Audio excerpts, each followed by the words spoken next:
अज़ीज़ दोस्तों, अस्सलाम वालेकुम। एक नए अदबी मौजू के साथ आपकी खिदमत में हाजिर हैं। बात को आगे बढ़ाने से पहले गुजारिश है कि हमारे चैनल को सब्सक्राइब कर दें और इस वीडियो को लाइक करें।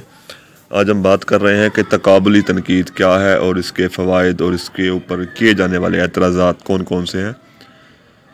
तकाबुली तनकीद दरअसल तनकीद का कोई बाकायदा दबिस्तान नहीं है, बल्कि ये तनकीद का सिर्फ़ एक अंदाज़ है।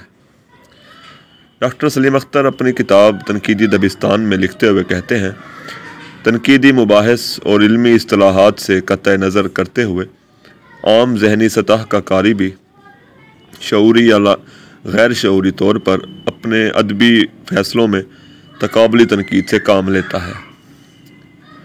दोस्तों, जब कोई नकाद मुख्तलिफ़ अदीबों में से किसी एक अदीब को तरजीह देता है और किसी एक ही मौजू पर जब मुख्तलिफ़ किताबों में से वो किसी एक को पसंद करता है तो दरअसल ये तकाबुली तनकीद की एक मिसाल है। अक्सर नाकिदीन के यहाँ हमें तकाबुली तनकीद जो है वो नज़र आती है। उर्दू तज़किरों में हमें बाज़ इशारे ऐसे मिलते हैं जिनसे ज़ाहिर होता है कि ये तकाबुली तनकीद की जो है वो मिसाल है। मसलन मौलाना मोहम्मद हुसैन आज़ाद की मशहूर किताब आब हयात में हमें जगह जगह पे तकाबुली तनकीद के नमूने जो है वो मिलते हैं। इसकी एक और वाज़ेह मिसाल जो है वो शिबली नुमानी की मशहूर किताब मवाज़ना अनीस व दबीर है। इस किताब में उन्होंने अनीस और दबीर यानी मीर अनीस और मिर्ज़ा दबीर का मवाज़ना किया और उन्होंने मीर अनीस को दबीर से एक बड़ा शायर करार दिया है। उर्दू नाकिदीन गैर मुल्की अदीबों की तहरीरों से भी मुख्तलिफ़ मशरक़ी अदीबों की तहरीरों का मवाज़ना करते रहे हैं। तो उर्दू नाकिदीन अक्सर व बेशतर अंग्रेज़ी, फ़्रांसीसी, रूसी और अमरीकी अदीबों और उनकी तहरीरों से मवाज़ना करते रहे हैं। इसके अलावा अब्दुर्रहमान बिजनौरी ने जो दीवान गालिब के हवाले से बात की कि उसने दीवान गालिब को हिंदुओं की मुक़द्दस किताब वेद के बराबर जो है वो करार दिया, तो ये भी तकाबुली तनकीद की एक मिसाल है। आमतौर पर दो मुसन्निफ़ीन की तहरीरों के मवाज़ने को हम तकाबुली तनकीद समझते हैं और आम तौर पे तकाबुली तनकीद में किसी एक को जो है वो पसंद किया जाता है, उसको बेहतर करार दिया जाता है। मगर इस किस्म की तनकीद में गैर जानिबदारी जो है वो शर्त अव्वल है। बाज़ औक़ात किसी एक मुसन्निफ़ की खूबियाँ जो है वो वाज़े करने के गर्ज़ से जो है एक से ज़्यादा कलमकारों की तहरीरों का मवाज़ना जो है वो आपस में किया जाता है। मसलन अब्दुर्रहमान बिजनौरी ने जब गालिब के हवाले से बात की तो उसने गालिब की शायरी को मुख्तलिफ़ मग़रबी शोरा से जो है उसने मवाज़ना किया। तकाबुली मुताले की एक सूरत जो है वो ये है कि हम असर यानी एक ही ज़माने के शोरा और अदीबों की तहरीरों का आपस में मवाज़ना किया जाता है, जैसे मौलाना मोहम्मद हुसैन आज़ाद ने आब हयात में किया है। और मीर तकी मीर और मिर्ज़ा रफ़ी सौदा का उसने मवाज़ना किया।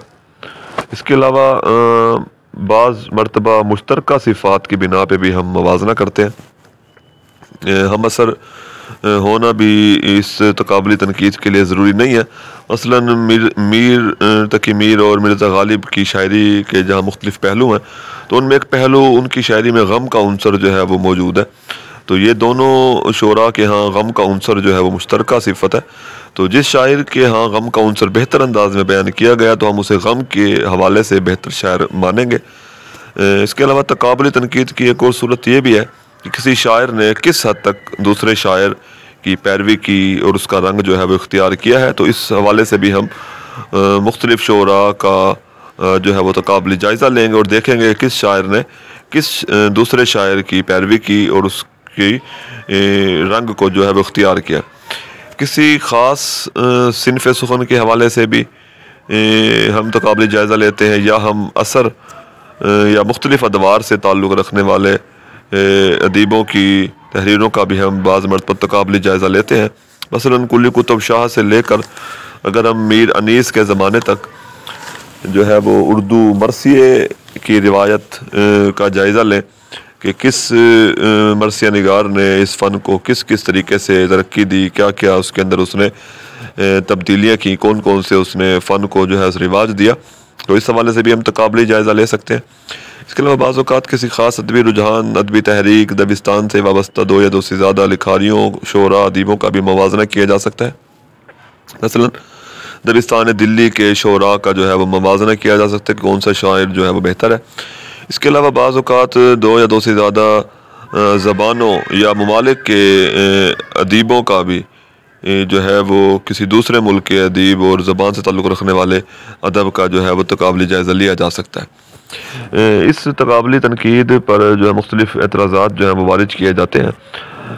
मसलन हम देखते हैं कि जब एक ही घर में परवरिश पाने वाले मुख्तलिफ़ बच्चे बहन भाई आपस में मुख्तलिफ होते हैं, उनकी आदत, उनका रंग, उनकी तबीयत, उनका मिजाज जो है वो भी अक्सर मुख्तलिफ होता है, तो फिर हम किस बुनियाद पे मुख्तलिफ तख्लीक कारों का तक़ाबली जायज़ा कर सकते हैं? ये तक़ाबली जायज़ा जो है वो किस हद तक सूदमंद होगा? ये सवाल जो है जहन में उठता है। जब इन कलमकारों में कोई मुमासरत ही नहीं होती सिवाय अदब के या हम असर होने के, तो फिर किस हद तक इन तक़ाबली जायज़ों के बुनियाद पे जो नताइज हमें हासिल होते हैं वो नताइज जो है वो हम किस हद तक कबूल कर सकते हैं? इसके अलावा हम असर होने के बावजूद भी मुख्तलिफ अदीबों में इनफरादियत जो है वो बरकरार रहती है।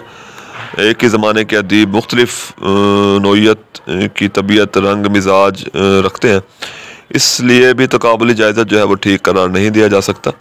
इसी तरह एक और एतराज़ ये भी है कि जब एक ही अहद के अदीबों में फ़र्क हो सकता है, तो फिर हम उन अदीबों के साथ तक़ाबली जायज़ा कैसे ले सकते हैं जिनके दरमियान जो है वो कई सदियों का ज़माना जो है वो हायल होता है? तो इन एतराज़ात के बावजूद तक़ाबली तनकीद की अहमियत को हम कम जो है वो नहीं कर सकते। शुक्रिया।